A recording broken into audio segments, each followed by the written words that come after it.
Among the many philosophical topics that have been thoroughly discussed over the centuries, humor itself remains to be one of the most understudied topics in philosophy today. In order to bring awareness to this issue and to perhaps encourage further study into humor, I've decided to create a video which is based primarily on Dr. Joshua Shaw's intriguing paper, The Philosophy of Humor.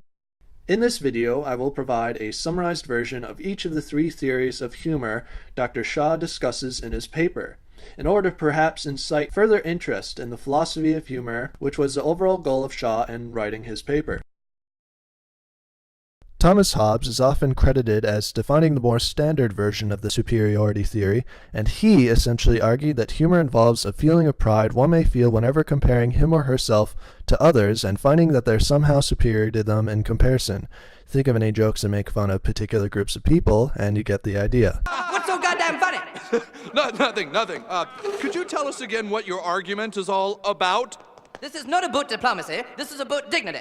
This is about respect. This is about realizing that humor is... However, this theory of humor falls flat upon taking the time to think of humorous scenarios where people make fun of themselves, which eliminates the superiority factor. It's not fair, man. I'm 37 and I own my home. I should be able to just stand in the living room. How you doing, honey? Good morning.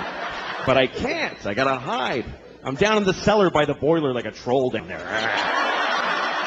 Proponents of the superiority theory may argue that when somebody makes fun of themselves, they therefore double themselves, so to speak, which allows them to distance themselves from whatever personal trait of theirs that's being mocked.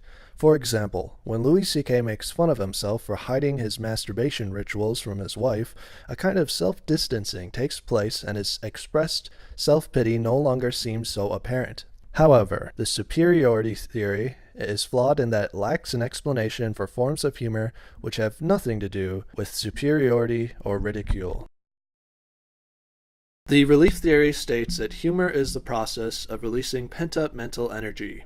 Sigmund Freud is often regarded as a main proponent of the theory, and in his book, Jokes and the Relation to the Unconscious, he explained how different kinds of jokes release different kinds of tensions. The leading counter-argument of this theory is that people often react to humor too quickly in order to release any so-called pent-up mental energy. The theory may very well be applicable to jokes, where a joke setup creates an expectation, which is later to be relieved by the punchline, but the same cannot be said for humorous situations that are inadvertent. Proponents of the relief theory might argue that stress does in fact build up continuously in our lives, but that it's periodically released through humor.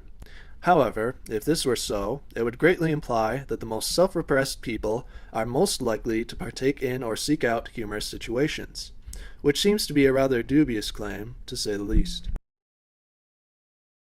The incongruity theory claims that humor involves delighting in a departure from some regularity or norm. However, that's not to say that incongruity by itself has the essential components for humor.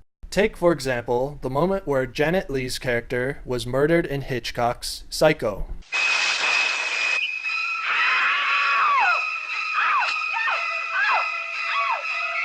This scene is an example of incongruity because it violated the expectations of the audience with the sudden death of the character, but, as you can guess, the scene is not generally considered to be a humorous one. Proponents of the incongruity theory would argue that to find something funny, it has to have a certain set of expectations in addition to being incongruous. I got a 6-year-old nephew.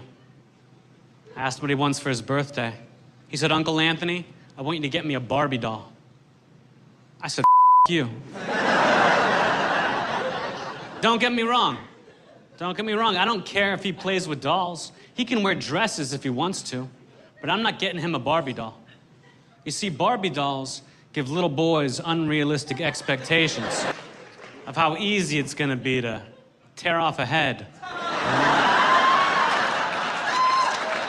In regards to Anthony Jeselnik's joke, the expectation established by the setup is that the punchline would involve some critical, yet funny, explanation as to why Barbie dolls give an unrealistic physical standard of women to impressionable young boys. When Jeselnik violated that expectation and provided a much different punchline, the result is an incongruous joke defined.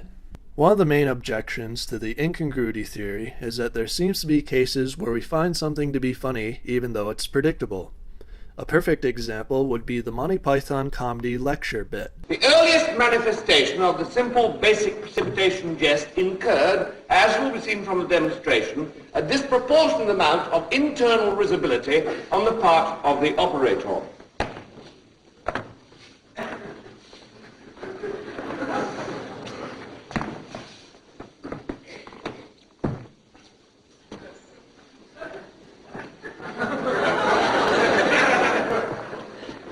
Despite the fact that the joke is announced ahead of time, it's usually considered to be humorous nonetheless. However, despite the objections, the incongruity theory seems to be the more plausible theory of humor of the three, considering the fact that one can find a pattern of incongruity within just about any form of humor.